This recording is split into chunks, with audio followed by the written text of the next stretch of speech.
What's going on, Bulls fans? Welcome to another episode of Chicago Bulls Central, your number one spot for everything Chicago Bulls related. On today's episode, we're going to talk about the concept of the Bulls potentially trading Coby White. Even though I don't think it's likely he's moved, we're going to talk about what caliber of player the Bulls could get back in a potential Coby White deal, and if one is likely to happen this season. We're also going to talk more about just what's going on with this team as they look to improve, having more practices. We'll get into all that and more right after this.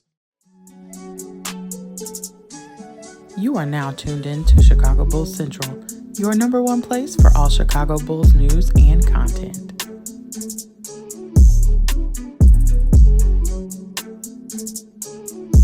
All right, Bulls fans. So something I haven't gone in very much in depth with is, the recent rumors that Coby White could be made available. And this is another one of those situations where the initial article or initial thing that this came out with was another one of those random articles that a unknown or unnamed GM says the Bulls could look to move Coby White. And of course, this has now been taken up by outlets like Bleacher Report and others that basically just say, oh, the Bulls are looking to shop Coby White.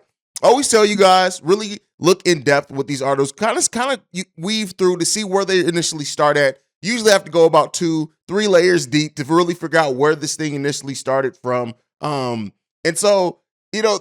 This started from Michael Soto on Hoops Hype, who said this: Coby's role in production have declined for the third straight season thus far, and according to rival executives, he's a trade candidate for the Bulls looking ahead before the deadline.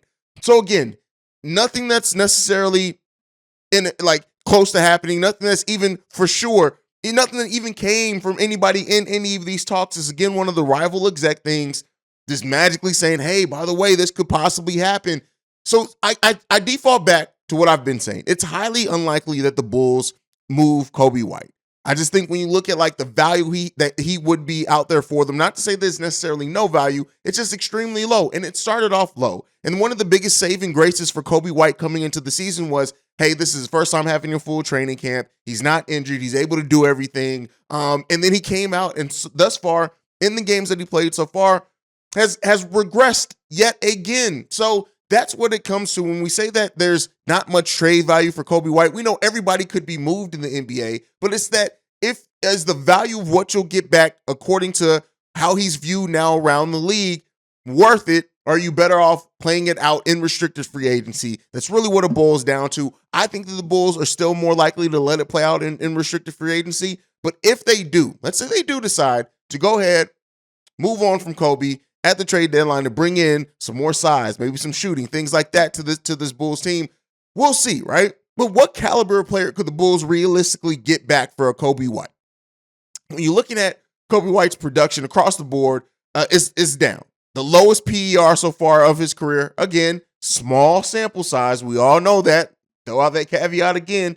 Very small sample size in this so far. But a PER of 7.57. He's averaging 8 points per game, 1 rebound per game, 1 assist per game. And this represent the lowest output of his season, even when you measure out the attempts. So for example, Coby last season got almost 11 shots per game. That was down from the season before, which was 13 shots per game. But the season before that, he was still a starter, pretty much started 54 out of 69 games played.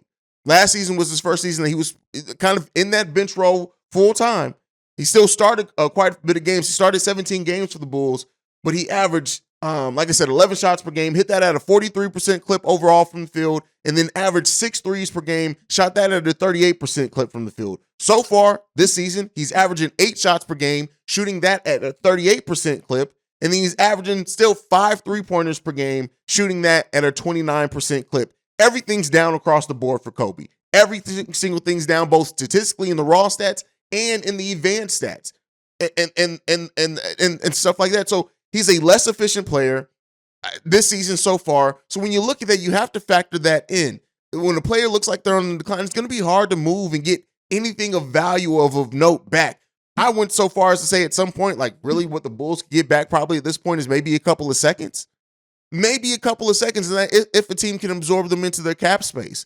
But, I wanted to take a look at this from a different level. Over on Locked on Bulls, I did mention a potential trade candidate that I would like to see the Bulls go after to add some depth to this bench, add some size. Not necessarily the biggest player, right? Not necessarily the best player, and he's hurt right now. I don't think he's played a game so far in this season. But a player that I would be interested in the Bulls going after and getting is a player that I don't know how you guys are going to feel about this, but Mo Wagner over with the Magic. The Magic have so many bigs now. When you look at their depth chart, they're already starting 4 players that are 6'10" and more. Mo's brother Franz Wagner is technically starting at the shooting guard for the Orlando Magic just so they can get him out there. This is a team that could use another guard, right? Especially a straightforward shooting guard. They have a lot of guards down there in Suggs, RJ Hampton, Markelle Fultz, and Cole Anthony. The latter of those two both being out, I think, right now. But the Magic are a team that could look and say, hey, A, we're going to have another high draft pick. B, we could use a scorer off the bench, right? Terrence Ross, we'll see what ends up happening with them if they move from him. The Magic could very well look and say, hey, we'll trade Mo Wagner. You have to do because the money's way different. Kobe's making about over $7 million this season. Mo Wagner's making about 1.9. So there's going to have to be other players involved in that as well. But it's something that the Bulls could possibly look to do, right? Because Mo Wagner brings in that size you need, 6'11", 245 pounds, can play the power forward, can play the center, offers some stretching the floor ability. Not huge, right? He's not a knockdown shooter at all, but he's a 32% career three-point shooter. Last season, or in the 2020-2021, he shot at 37%. That's the highest of his career. But last season, 32.8% from three. He's an effective player from anything with inside the 2-point line. I'm sorry, the 3-point line. He shoots the ball at 49% for his career, basically. And he's just a player that I look at. A solid rebounder as well, not a great rebounder. Not looking to bring in or break the bank with this. But Mo Wagner could be a piece that could come in for the Chicago Bulls and play that 4 position for us, that backup 4 position, offer some shooting. He'd be much better than what we have, even if you do play him as a center sparingly. Having him out there instead of Tony Bradley out on the bench is something that you can use. Again, I'm not saying that this trade is likely, but it is something that the Bulls could look towards. Another player that I'm looking for. And again, all these deals are kind of me just saying who the Bulls should target. Some, like with the Mo Wagner, there have to be other pieces in that. There'll have to be other pieces included in that to kind of make it work. But another player that I'm looking at as well is Jared Vanderbilt. And I've said this to you guys before. Jared Vanderbilt, a player who plays with the Utah Jazz right now. They're winning, they're cooking, they're firing on all cylinders. So maybe they may not look to make a trade, right? Or trade a piece like Jared Vanderbilt. But he is somebody else that I would very much so enjoy the Bulls going out and look at. He kind of fits their age timeline, still has enough upside with what he does. He can play the 3 or the 4, which are both positions we could definitely use him at for sure. And then outside of that, he has the ability to stretch the floor some. Not saying that you would want to come in necessarily and just give Jared Vanderbilt 4 or 5 3-pointers per game, but he is a player that knows his role. He's 6'9", 214 pounds, only 23 years old. So far this season, he's hitting the ball at 57% overall from the field and 43% from 3-point range, but he's only taken about 2 threes per game. So it's not, like I said, not a player that you necessarily want to all of a sudden start running 3, 4, 5 3-pointers a game for, but another player that you could be interested. Kind of fits that AK mold with being around that 6'9" area with an over 7-foot wingspan. Jared Vanderbilt could be another player, and his contract isn't necessarily.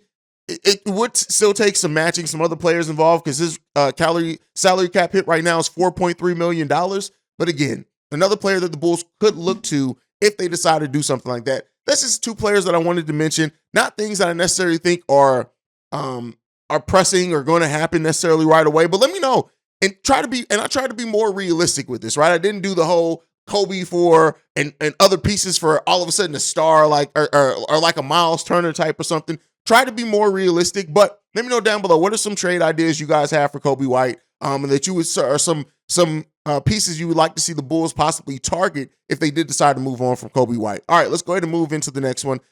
One of the things that suck when you have a loss like the Bulls suffered against the Denver Nuggets at home is when you have this much space between it, because you get the think pieces, you get the rumors, you get all this, you get things coming out. DeMar DeRozan's come out and said that the Bulls had a conversation at practice, and that is a good sign because they are talking, they're identifying, they're talking about it. And what I want to basically say to this, I'm going to transition into this.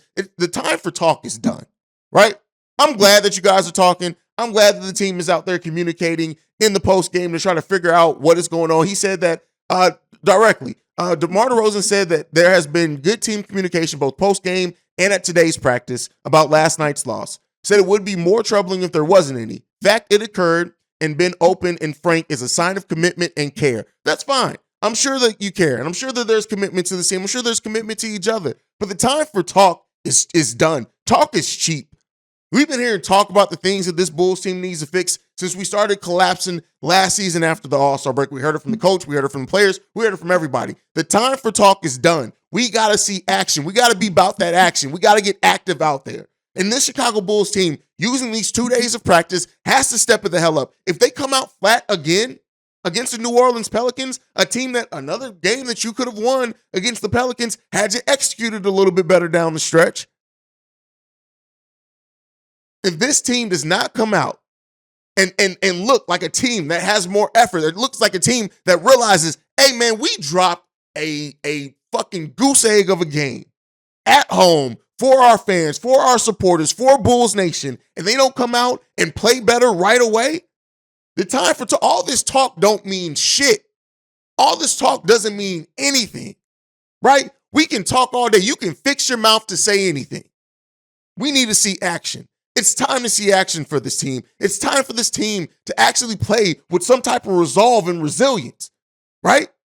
You got Bulls fans rightfully so saying, hey, man, we're just not that good of a team. Maybe we're not a playoff team this season. And I say to that, F all that. Like, that sounds good, but F all that. This team is entirely too talented. This team has too much on it. The bench alone is great, right? The starting lineup has too much talent, too much ability on it for us to not make the playoffs. Like right now, we're slated as the 8th seed. Okay, cool. All that's cool. I don't give a damn. This team has to figure out a way to come in and work on the things that they need to work at. And they can talk about things at practice all day. You got to show it. If it's not translating to the basketball court when the lights are on, you're still doing something wrong despite all that talk. If this team can't get it together, if they can't right the ship, like I said, we're going to know everything we need to know by the end of this month. By December, we're going to know where this team sits, and we're going to have enough to take a look at it and really evaluate it, and then I'm going to tell you guys where I think this team is. I'm trying to wait. We've had so much that we've dealt with at the beginning of the season between injuries, players in and out, and missing Drummond for so many games, Coby for so many games, whatever it is. This team still trying to figure out their rhythm and motion, especially off the bench, going drive, trying to figure out where guys like the ball, things like that. At the end of the day, once you're about 20 games in, your team is your team unless you make a move. And yeah, you can still get better as a team over the course of that time. We've seen it happen. We saw it with the Boston Celtics last season. They really didn't start firing on all cylinders until halfway through the season. So it's possible. But we need to start seeing the signs of that. We need to start seeing better execution on the court from our players. We need to start seeing better schemes from our coaching staff. This team has to figure this stuff out. And while all that, this rah-rah, all this stuff like Kumbaya, I'm glad that we're all hooking arms and singing everything to the Lord that is the Michael Jordan statue. I don't care. If it's not translating to the court, I don't give a damn. And these players can't rest on the fact that, hey, man, we had a good conversation. The communication's there. Our minds are in the right place. All right, cool. Where's the record at? Is the record in the right place? Because if it's not, then you're not doing enough. And this team, the thing that bothers me so much, if we were just a bad team and we were here, it's execution parts of the game that are hurting us so much. It's coaching staff not adjusting to schemes well enough that why we're here, and some of it officiating. But we have to look at it and control the things that we can control. And hopefully this team is making those steps to do that. Tomorrow we'll be previewing the game against the New Orleans Pelicans to see what we can do. Hopefully we fare better against them. But that is it for me for today, guys. Make sure you follow and subscribe to the channel. And then also follow the show at Bulls Central Pod on every social media platform that we're on. You can send us any feedback, questions, comments, concerns, bullcentralpod@gmail.com. Lastly, if you want to leave a text and or voicemail, the number to do so, 773-270-2799. We are the number one spot for everything Chicago Bulls related because of you guys. And like I like to end everything on, go Bulls, see red. Love you guys. Peace, y'all. This has been a presentation of the Break Media.